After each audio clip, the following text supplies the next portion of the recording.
Yo, what's up mga ka-idol? For today's video day no, nata dire sa barangay Kitayo o sa Abad Santos, Davao Occidental. So, bani ko sa akong video kay lago na to ninjas. Tara! Actually mga ka-idol, dire lang mi nangagin no. Na may agianan po dunta dito pa baybay. Dire lang mi ni agi kay akong motor gipauna na ako dito sa taas. So, mao din ako mga kauban mga ka-idol. Shout out sa dalan niya. Ha? Indot na ilang dalan po.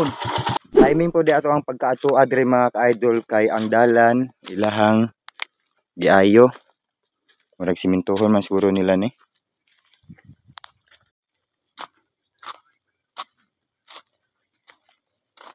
Konting kaalaman mga ka-idol.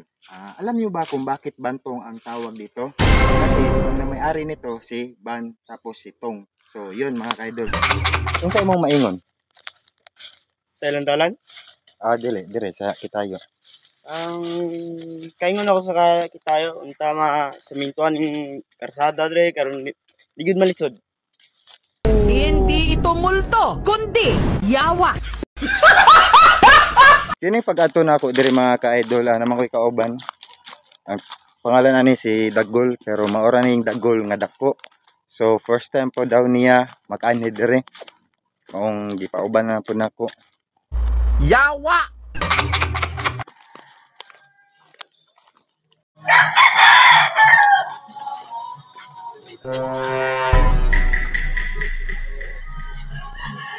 So tulog man si Dungkoy, di na po nato pukawon. O karon mga ka-idol, nata dire karon sa baybayon. Maning baybay dire sa barangay Kitayo no. Asa gikan? Inom tubig, libang juga. Bangbo. Unsa? Pero bakaw, Ang tawag dito sa puno. baka mata. Pero ito ay isang pagatpat. Pagatpat yan ha.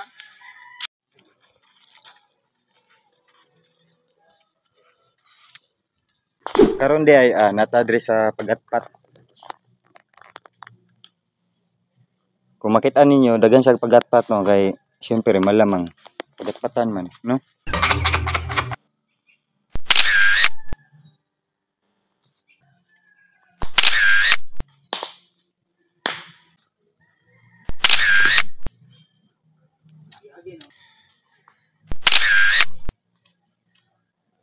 Kaya pala niya yun guys, kukunin natin lahat ng mga boses ng mga vlogger.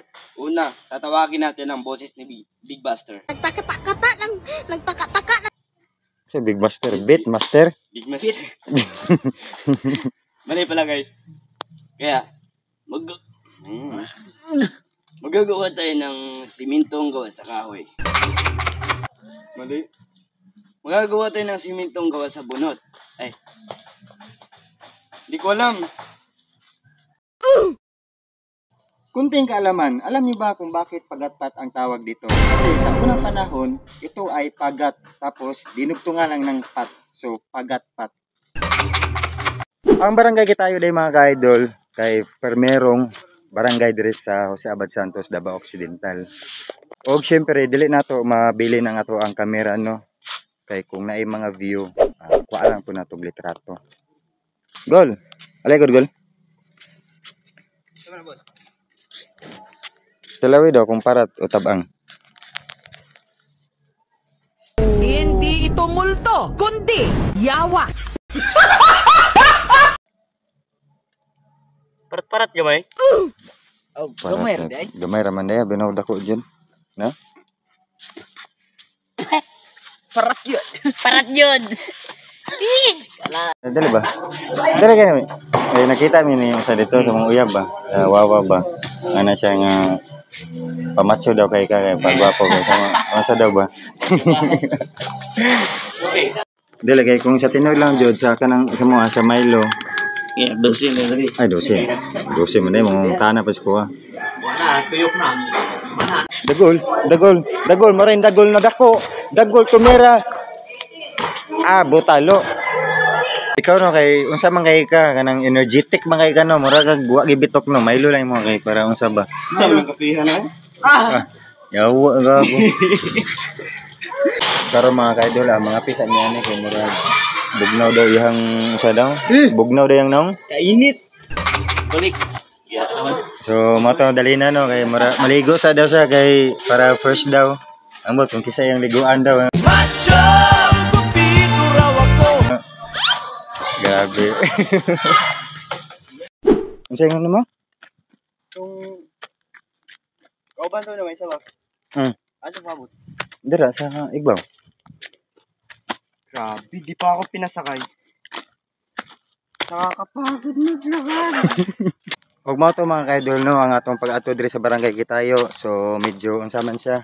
Di man po nato siya malibutanan kay apo na mo pugod alanganin na sa oras. So unsa inyong maingon?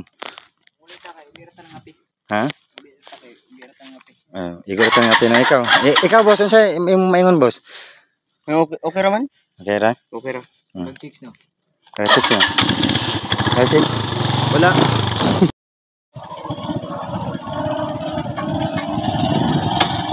Kwarta. Kwarta diretso.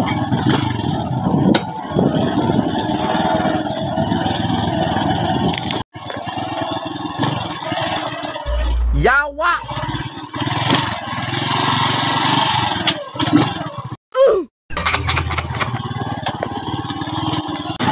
Dalang balik kalisod. Asa mas lisod tong gibiyaan kaniya. Mas lisod to. Anong masasabi mo sa ating paglaag? Maayos naman yung kalidad ng lugar, pero nakaka-bad trip lang kasi naglakad kami papunta pa uwi. Hindi kami nagsakay kasi hindi pa tapos na samintuhan, gano'n. Kaya, wala na, tapos na.